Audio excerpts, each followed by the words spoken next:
Congress party ప్రజలకు ఇచ్చిన హామీలను నెరవేర్చాలనే మేము కోరుకుంటున్నాం. మేము అడ్డుపడాలనే ఆలోచన కానీ వాళ్ళు ఎందుకే మాట్లాడతావు? ఏముందా? ఏమొస్తుందా నీకు? ఏమొస్తుంది?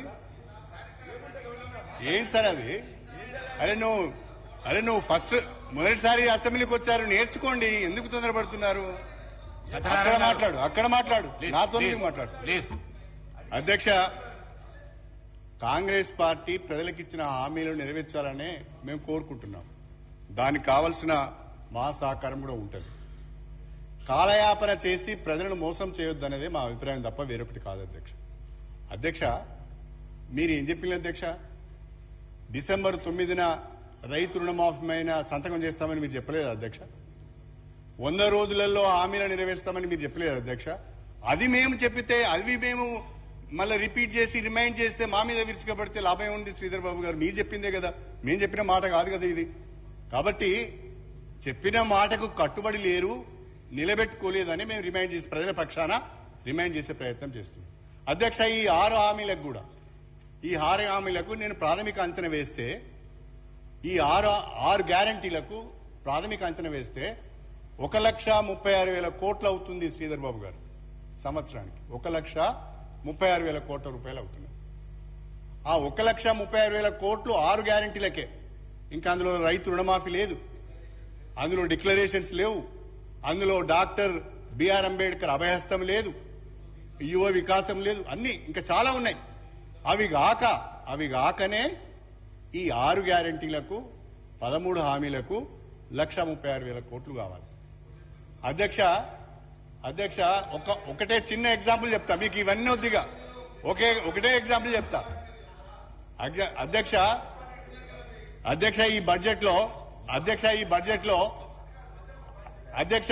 ఈ బడ్జెట్ లో మొన్న మన ఫైనాన్స్ మినిస్టర్ గారు ఒక మాట చెప్పారు, చాలా సంతోషకరమైన వార్త చెప్పారు. ఏమని అంటే, ఈ సంవత్సరము ఒక్కొక్క నియోజకవర్గానికి 3,500 చొప్పున ఇండ్లు మంజూరు చేస్తాము అని చెప్పారు. అంటే ఎన్ని అవుతున్నాయి అధ్యక్ష? అవి 119 నియోజకవర్గాలంటే 4,16,000 ఇండ్లు అవుతుంది. 4,16,000 ఇండ్లకు 5 లక్షల రూపాయల చొప్పున లెక్క కట్టినా, లేదు ఎస్సీ ఎస్టీలకు అదనంగా ఇంకో 1,00,000 ఇస్తా అన్నారు. అవన్నీ లెక్క కడితే దాదాపు 23,000 నుంచి 24,000 కోట్ల రూపాయలు కావాలి అధ్యక్ష. కానీ మీరు బడ్జెట్లో ఎంత పెట్టారు? మీరు బడ్జెట్ 7,000 కోట్లు పెట్టారు అధ్యక్ష. అంటే ఇది తప్పించుకోవడం కాదా అధ్యక్ష? ఇది వాస్తవాలు తెలుసుకోకుండా మాట్లాడితే నేనేం చేయాలి? మీరు చెప్పిన మాటలే, మీరు ఇచ్చిన ఫిగర్స్నే మేము మాట్లాడుతున్నాం, భిన్నంగా ఏం మాట్లాడడం లేదు, కొత్త ఫిగర్ నేను తీసుకురావడం లేదు. అదేవిధంగా మహాలక్ష్మి అన్నారు అధ్యక్ష, అదేవిధంగా మహాలక్ష్మి అన్నారు. ఏమన్నారు? ఆ మహాలక్ష్మి కూడా 6 గ్యారంటీలలోనే ఉన్నది. మహాలక్ష్మి ఏమన్నారు? మహాలక్ష్మి గ్యారంటీలో 3 హామీలు ఉన్నాయి. అందులో ఇప్పుడు 2 హామీలు నెరవేర్చారు. ఉచిత బస్సు సౌకర్యం ఒకటి నెరవేర్చారు, రేపో మాపో గ్యాస్ సిలిండర్ కూడా చేస్తామంటున్నారు, సంతోషం. కానీ అసలు హామీ ఏంటిదంటే, ప్రతి మహిళకు ప్రతి నెలకు 2,500 రూపాయల చొప్పున ఆర్థిక సాయం చేస్తామన్నారు. మన రాష్ట్రంలో 18 అరే కాదా బాబు, నువ్వు రాసింది చెప్తున్నా నేను, కొత్తవి నీకు తెలియదు, ఇల్లు ఉన్నది. వీడియో చూడండి అధ్యక్ష. మన రాష్ట్రంలో 18 సంవత్సరాలు నిండిన వాళ్ళు 1,65,00,000 మంది ఉన్నారు.